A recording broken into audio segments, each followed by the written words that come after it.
صدق اللہ العظیم۔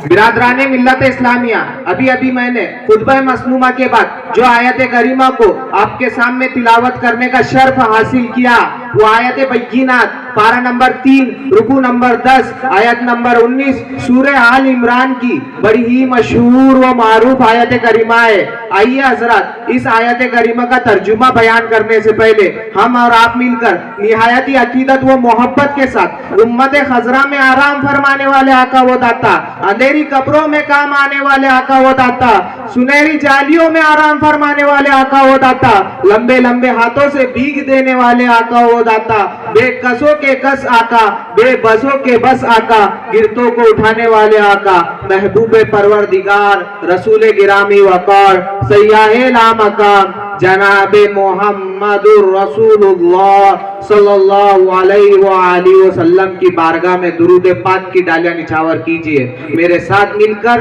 بآواز بلند پڑھیے، صلی اللہ علی النبی و امی و آلہ صلی اللہ تعالی علیہ وسلم، صلاۃ و سلام علیک یا رسول اللہ صلی اللہ تعالی علیہ وسلم۔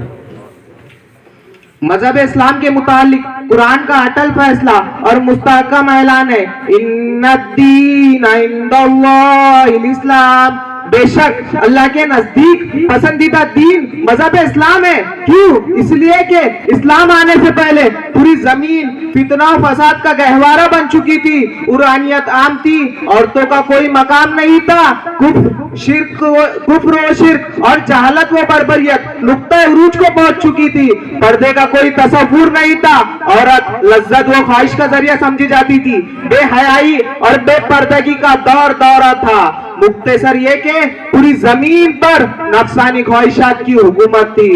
مگر جب اسلام آیا تو امن و امان قائم کرتا ہوا آیا، اسلام آیا تو وحدانیت کی فضا قائم کرتا ہوا آیا، اور اس قدر حیرتناک کامیابیوں کو اپنے دامن میں لے کر آیا کہ پوری دنیا تماشائی بنی دیکھ رہی تھی، اور دیکھتے ہی دیکھتے اسلام ساری دنیا پر چھا گیا۔ سبحان اللہ، سبحان اللہ۔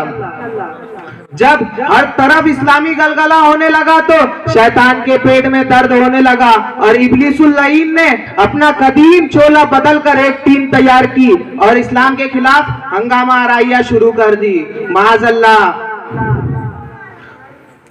اب قرآن پہ حملے ہونے لگے، مسلم پرسنل لا پہ حملے ہونے لگے۔ 2 قدم آگے چل کر کچھ ناپاکوں نے سوچا کہ اسلام کو مٹانے کے لیے مسلمانوں کو مٹانا ضروری ہے، اس لیے مسلمانوں کو تباہ کرو، ہو سکتا ہے کہ مسلمانوں کا وجود ختم ہو جائے، اور جب مسلمانوں کا وجود ختم ہو جائے گا تو اسلام کا وجود ختم ہو جائے گا۔ معاذ اللہ، مسلمان ڈر جائیں گا، مگر افسوس انہیں خبر نہیں کہ جب گلاب کی ڈالیاں تراشی جاتی ہے تب چمن گلاب میں بہاریں آتی ہے۔ سبحان اللہ، سبحان اللہ۔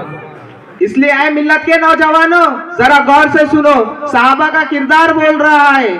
تابعین کی رفتار بول رہی ہے، اعلیٰ حضرت کا نظریہ بول رہا ہے، اور دنیا اسلام کا ترجمان پکار کر کہہ رہا ہے، جس کو ڈاکٹر اقبال نے کیا خوب کہا ہے، مغرب کی وادیوں میں گونجی اذان ہماری، مغرب کی وادیوں میں گونجی اذان ہماری، تھمتا نہ تھا کسی سے سیل روا ہمارا، تھمتا نہ تھا کسی سے سیل روا ہمارا، توحید کی امانت سینوں میں ہے ہمارے، توحید کی امانت سینوں میں ہے ہمارے، آسان نہیں مٹانا نام و نشاں ہمارا، آسان نہیں مٹانا نام و نشاں ہمارا۔ رفیقان گرامی، مگر افسوس کے ساتھ یہ ضرور کہوں گا کہ اسلام کے دشمنوں کو وقتی طور پر کچھ نہ کچھ ضرور کامیابی ملی، وہ اس طور پر کہ مسلمانوں نے ان کی پیروی کرنا شروع کر دی۔ اس کا نتیجہ یہ نکلا کہ ذلت و رسوائی مسلمانوں کا مقدر بن گئی، اور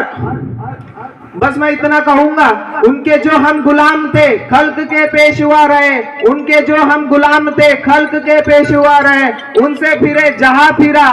آئی کمی وقار میں، ان سے پھرے جہاں پھرا آئی کمی وقار میں، ہمیں کرنی ہے شہنشاہ بطحا کی رضا جوئی، ہمیں کرنی ہے شہنشاہ بطحا کی رضا جوئی، وہ جو ہو گئے اپنے تو رحمت پروردگار اپنی، وہ جو ہو گئے اپنے تو رحمت پروردگار اپنی۔ سبحان اللہ، اللہ تعالیٰ کی بارگاہ میں دعا ہے کہ ہماری ہماری زندگی، ہمارا جینا، ہماری زندگی کا ہر عمل حضور صلی اللہ تعالی علیہ وسلم کے طریقے کے مطابق ہو جائے. آمین بجاہ سید الامین صلی اللہ تعالی علیہ وسلم. وما علینا الا البلاغ المبین. السلام علیکم ورحمۃ اللہ وبرکاتہ.